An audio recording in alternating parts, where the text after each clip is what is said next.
In today's episode, we're talking about boundaries, the holiday edition.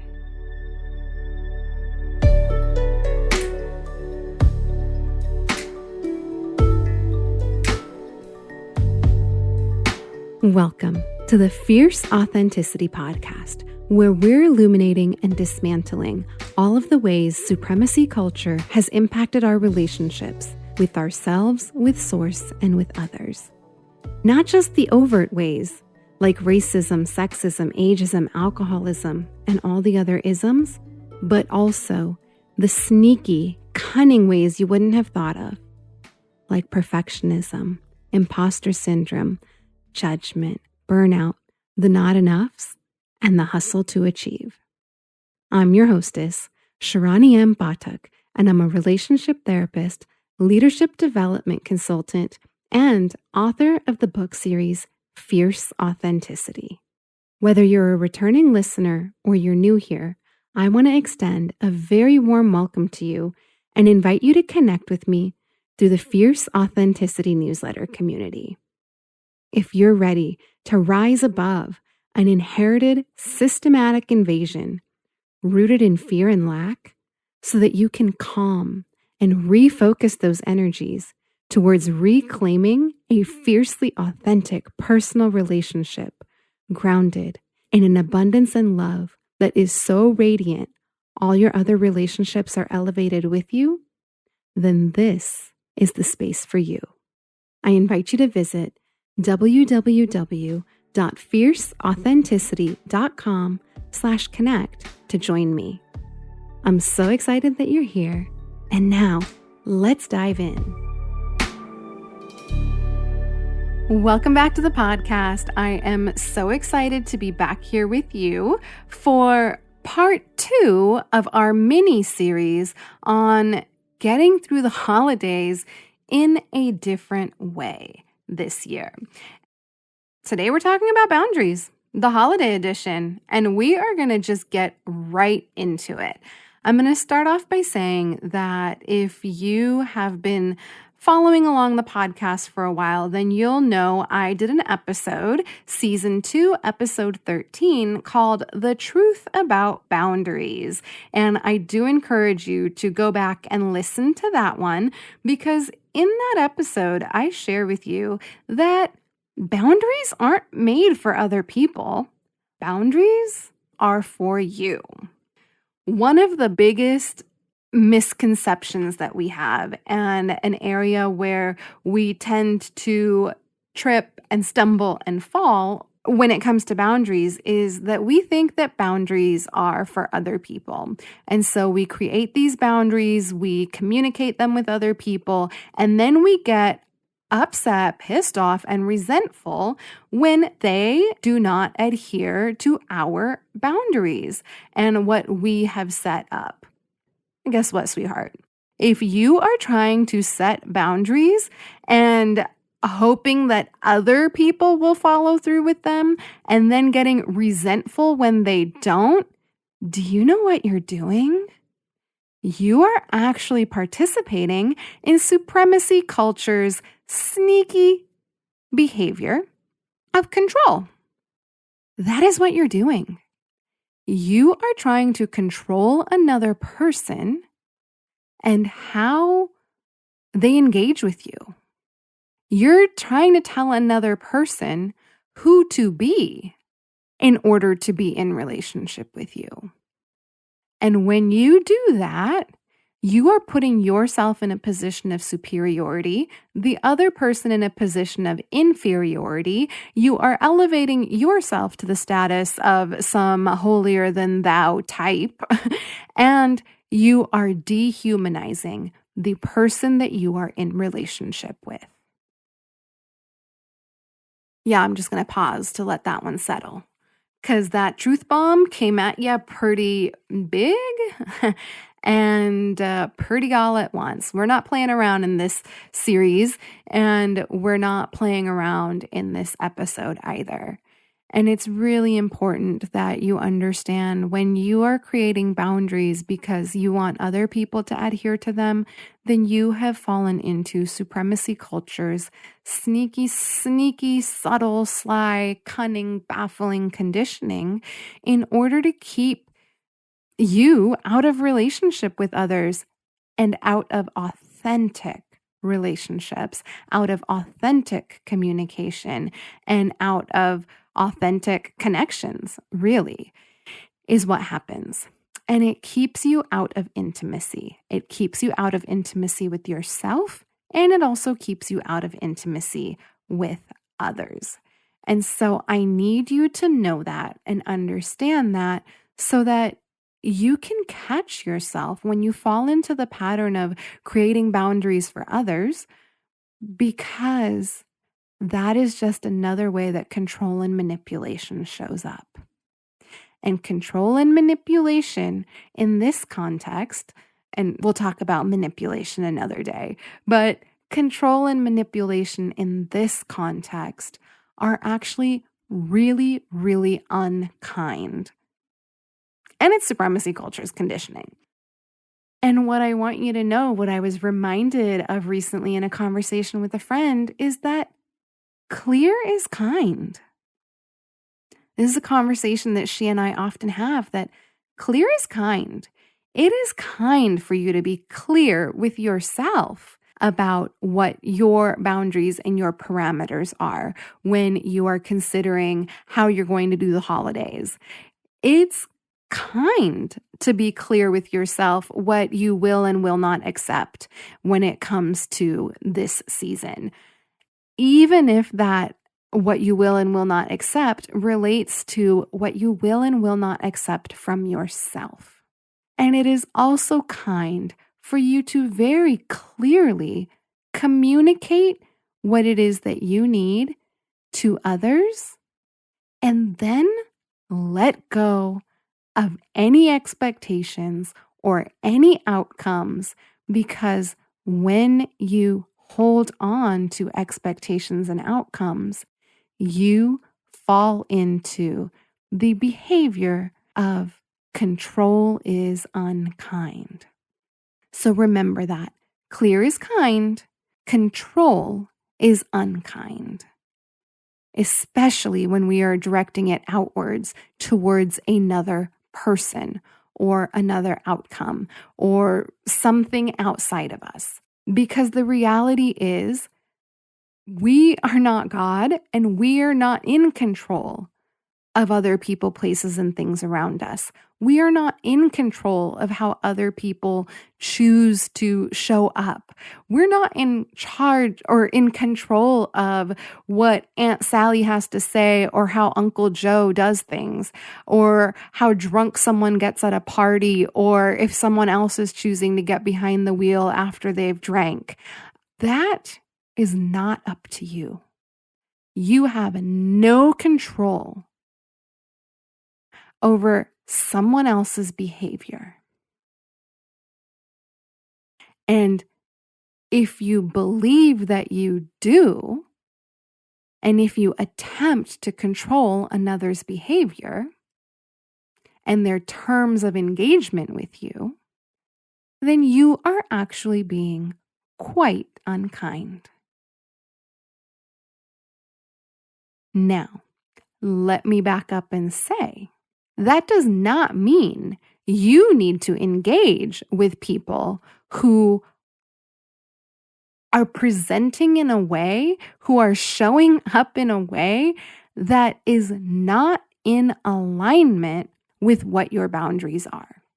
So I'll give you a real concrete example. Let's say you're going to the holiday dinner and you know that Aunt Sally and Uncle Joe always show up. They always get shit-faced. And then there's always a battle, whether it be between them or between other family members who try to convince them not to drive home in that intoxicated state or whatever. Okay? That's just an example that we're going to put out there. And let's say that your boundary is that you don't want to be around people that are drinking. Well, guess what? You can tell Aunt Sally and Uncle Joe, you know what, Aunt Sally and Uncle Joe, I don't want you to drink at the holiday dinner this year. Do you think you can do that? No, that's freaking controlling. What you can do, however, is be very clear with yourself that you don't want to be around that type of energy or that type of behavior, not because you're judging them, but as a way to protect your energy. So, in doing so, what you get to do is you get to be kind with yourself and have that clear boundary that you don't want to be around them when they're drinking. And so, guess what you get now? You get choices now in how you choose to engage, how you choose to respond, with whom you choose to engage with. Now there are all of these opportunities and choices that are available to you because you are not trying to control and manipulate someone else's behavior. And so a boundary that you can set for yourself, and you can communicate that boundary like, hey, Mom, I don't really want to be around Aunt Sally and Uncle Joe when they're drinking. You can absolutely set that boundary. And what you get to do is you get to show up to the dinner early. You get to leave the dinner early. You get to have the meal and then go into a different room where Aunt Sally and Uncle Joe are not. You get to drop by for a hello. Say your happy holidays and get your hugs and kisses, and you get to take your plate to go. Or you could even completely come from a bucket that is so full, and you could be in such a good spiritually, mentally, emotionally aligned and well place that you can actually go to that holiday dinner.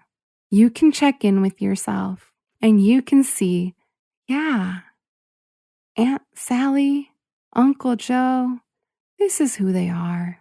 This is what they do. And I can love them from afar so that I can still have my holiday dinner with my family, of whom Aunt Sally and Uncle Joe are a part of. And I don't have to let their behavior impact me in a negative way.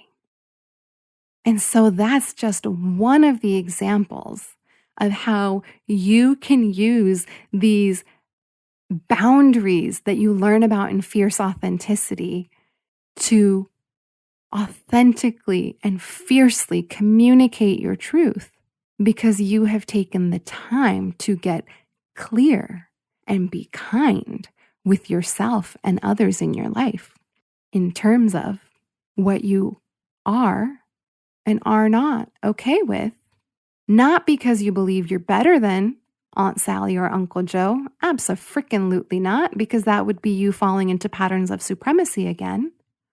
But what you are and are not okay with and what is and is not acceptable to you from you as a way to stay in alignment with your fierce truth, not as a way to manipulate and control.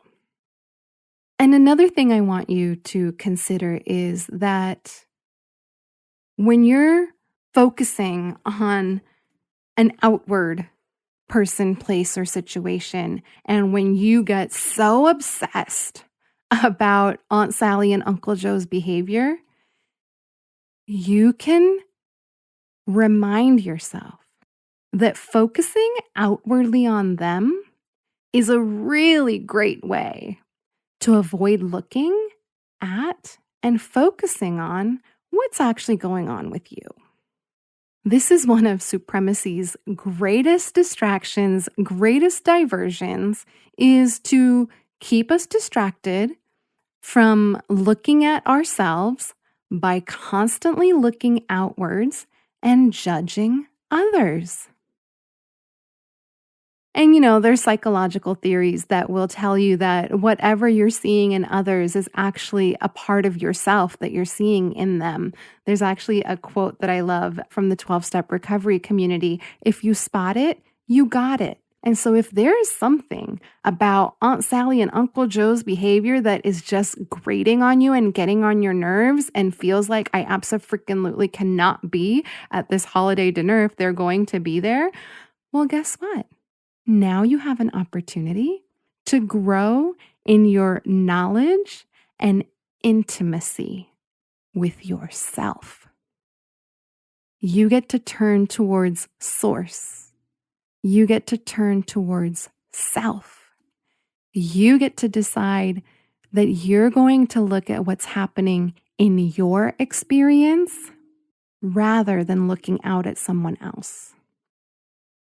And when you can do that, you get to move through the world with an energy of compassion.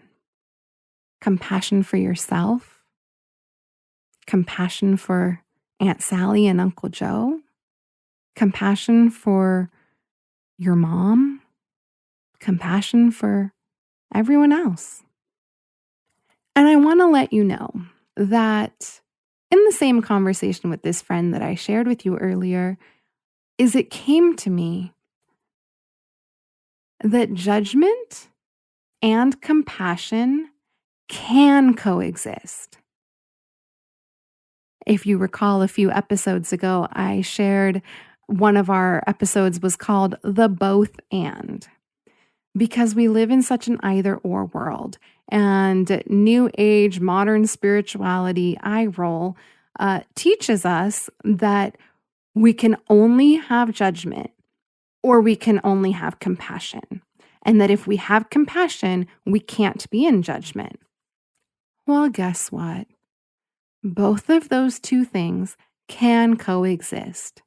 You can still have judgment towards yourself, towards Aunt Sally, towards Uncle Joe, and you can still have compassion for every single person involved. And that is the beauty of these practices of fierce authenticity. They allow you to experience the rainbow spectrum of colors of when you allow yourself to experience the both and. Because absolutely there's going to be a part of you that's in judgment, and absolutely there's going to be another part of you who might be in compassion. And because each of these parts make up the whole, WHOLE, of who you are, both of those things can coexist. And one more thing that I want to share with you for boundaries, the holiday edition, is that when you're engaging with boundaries in this way, and when you're being clear and kind, and when you're able to have the capacity to focus on what's happening in your own experience rather than looking outward at someone else's, and when you can hold the experience for both judgment and compassion at the same time and know that they can coexist, and when you're engaging in these practices of fierce authenticity, what gets to happen as you're creating your new legacy is you get to catch yourself before you create too much wreckage in your relationships, before you create too much damage and hurt and pain. And let's say you did cause some hurt. When you're engaging in all of these practices, you also know and understand how to engage in repair before it gets too out of control. So there you have it. Fierce authenticity, boundaries, the holiday edition. I would love to hear your feedback on what this episode brought up for you, what insights, ahas you had. I know that this time of year can also be really lonely and isolating for some of us. And so I invite you to send me a DM at Sharani M. Pathak on Instagram, or connect with our newsletter community, which is at www.sharanimbatak.com/connect. Come on in and join community so that you can engage in these practices of fierce authenticity, so that you can experience authentic connection, authentic communication, and authentic relationships, all of which are based in the intimacy that are the antidote to supremacy. I'll be back with you next week, where we are talking about New Year, New You. I roll. Until then, have a wonderful week, and we will speak again soon.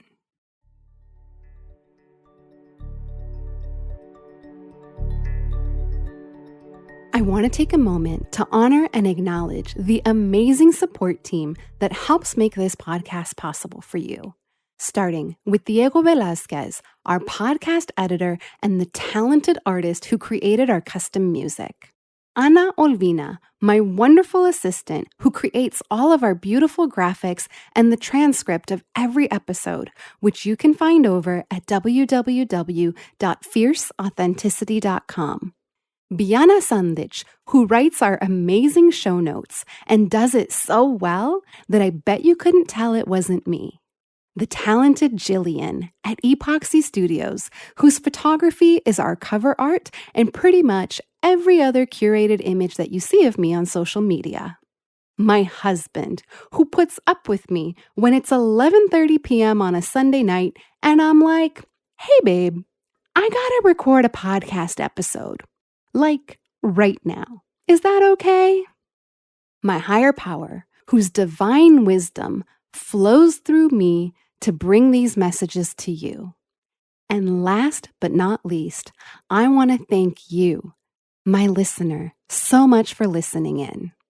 If you'd like to join the podcast support team, some ways you can do so are by rating and reviewing the podcast, sharing it with everyone you know, and, if possible, making a financial contribution through the link in the show notes, so that you too can be part of the team elevating this podcast and making it possible to bring to other listeners like you. I'm sending you so much love, and we will be together again soon.